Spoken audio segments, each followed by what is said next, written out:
Hey there, faithful. This is Daphne, and I want to welcome you to my very first episode of This Is How I Saw It, a Niner Babe Cave Chronicle. So, what I'm going to do is I'm actually going to review the entire week 13 for the 49ers, and I'm also going to review post game Monday Night Football against the Buffalo Bills. So, just sort of an update for a couple things that happened during Week 13. The team record right now is 5-6. Everyone in the NFC West division is tied at 2-2 as far as the division record is concerned. Overall in the division, the Los Angeles Rams, have the best record after beating the Arizona Cardinals on Sunday and the Seattle Seahawks losing to the New York Giants on Sunday. That was a surprise, but it is what it is right now. So that gives us some chances to try to sneak into the playoffs. So we'll see what happens with that. Currently, the team has relocated temporarily to Glendale, Arizona, and they will be playing their next few home games at State Farm Stadium. They were basically kicked out of Santa Clara County because no contact sports allowed in Santa Clara County for the next 3 weeks. So they'll be, moving and or have actually already moved down to Glendale, Arizona for practice and their first game Monday Night Football for against the Buffalo Bills. So we all know that, moving house is stressful. Just moving your house is stressful. But the 49ers have had to move their entire organization, training staff, rehab staff, office staff, all of those people, coaches and, the players and everybody's now in Arizona. And so while we all know that that's stressful just to move house, in our own lives, they've had to move the entire organization. So coach Kyle Shanahan is just wanting to make sure that the leaders on the team are looking out for each other's mental health, to make sure that their teammates are doing well, not just physically but mentally.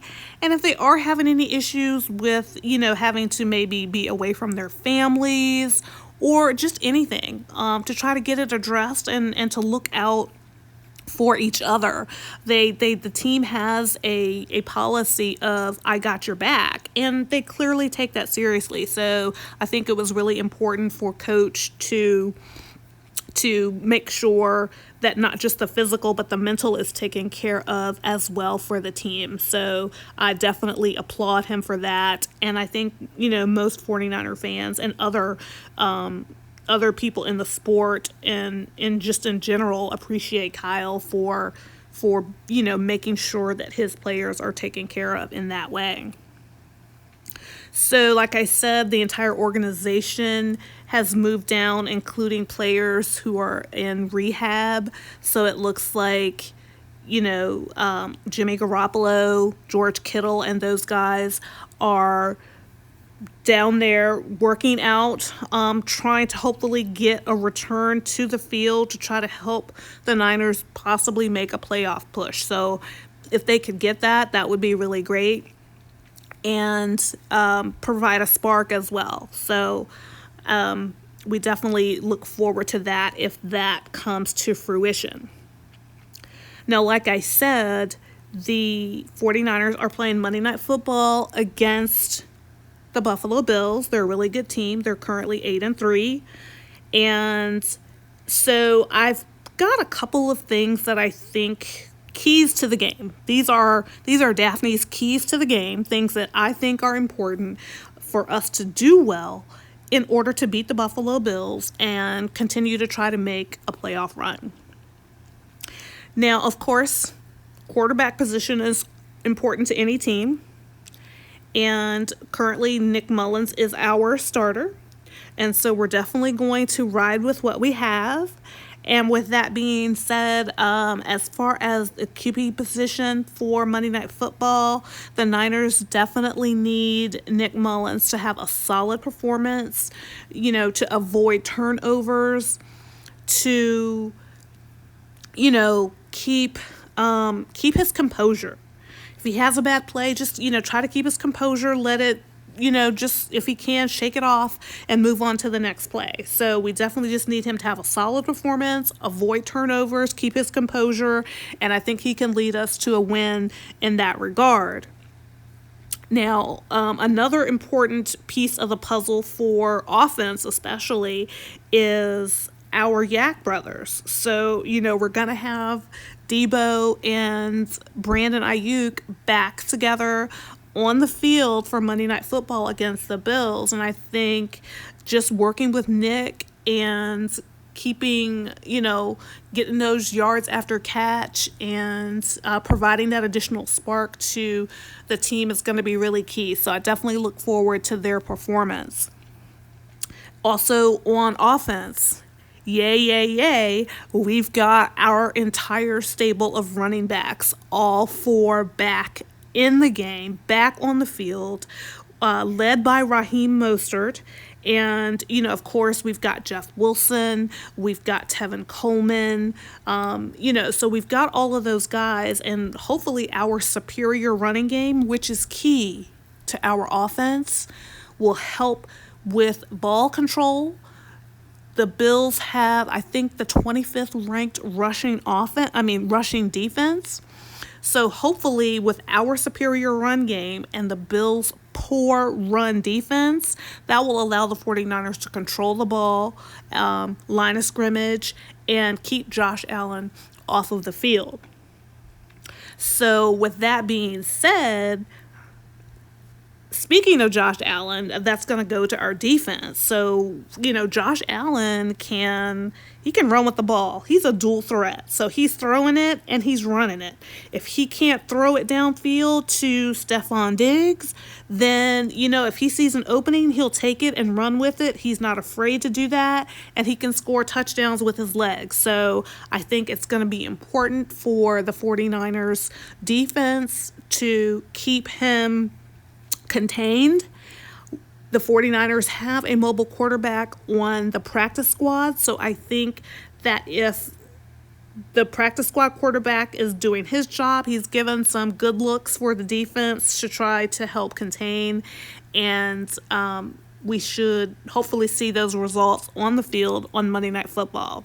So on offense and defense, I think, we've probably got a pretty good game plan. I'm not a defensive coordinator, certainly not Kyle Shanahan. So hopefully they've got those things in place to definitely keep to come out with a good result.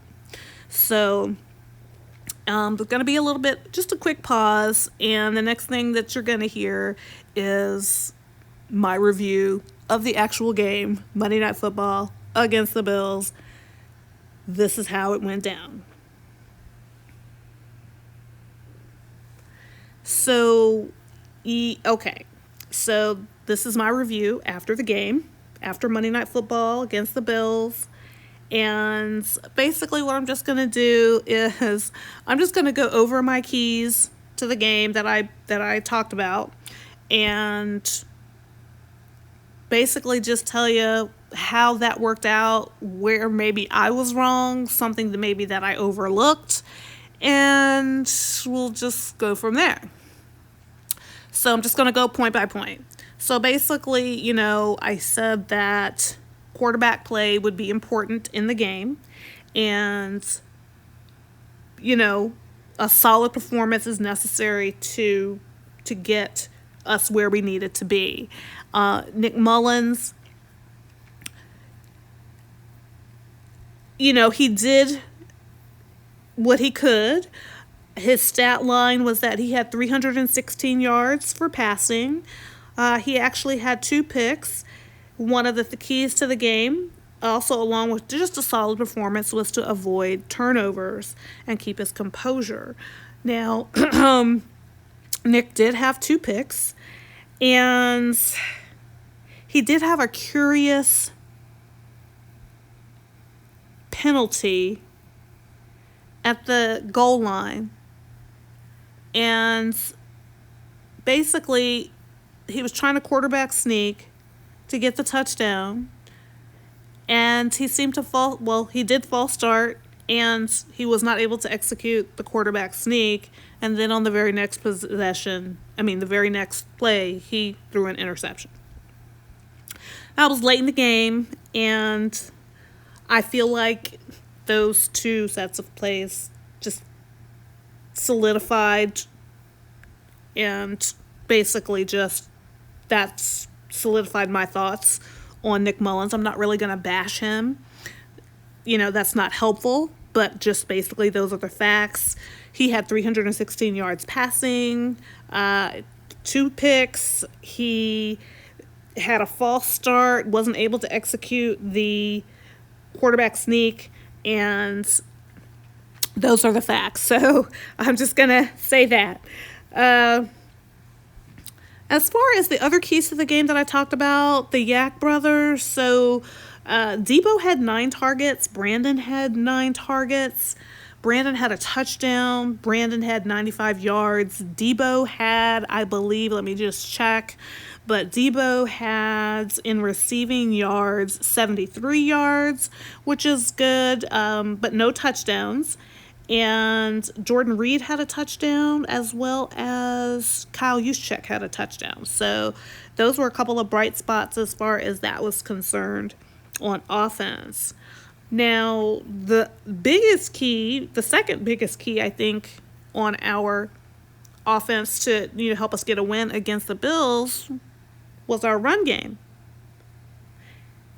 And basically, it wasn't working. I don't know what happened. I don't know what happened. It was, I think, our rushing. Jeff Wilson actually had the most rushing yards at 47. Raheem Mostert had 42 yards. Tevin Coleman had negative 11 yards. So, the running game didn't work last night. And I'm shocked, we were going up against the 25th ranked rushing defense, and they kind of shut us down. It didn't work. And so,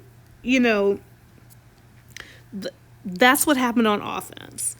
And I also feel like on offense as well that Debo was underutilized. Now, I don't know if that was because of the Bills defense. I don't know if it was because Kyle was trying to be smart with Debo and not, have him, if he had him on a snap count or not. But I felt like he was a little bit maybe underutilized. So we'll, maybe we can, maybe in Coach's presser, we can see what he says about that, or if anyone asks him.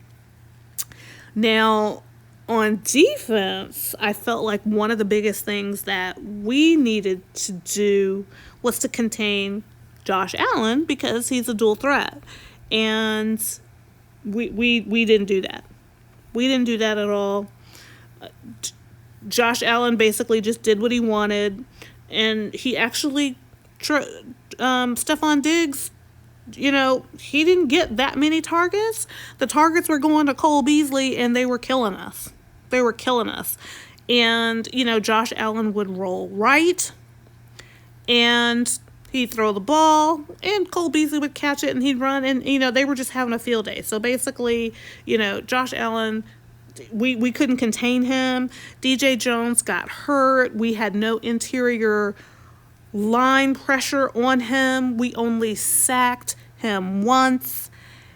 He was not under any duress at all, basically the entire night, and that just killed us. I felt like we didn't make any real adjustments defensive-wise at halftime, and we were just doing the same things over and over again.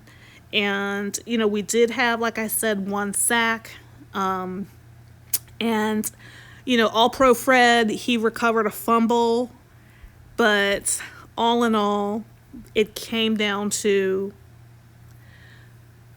the Bills beat us 34-24, and to be honest, it wasn't that close.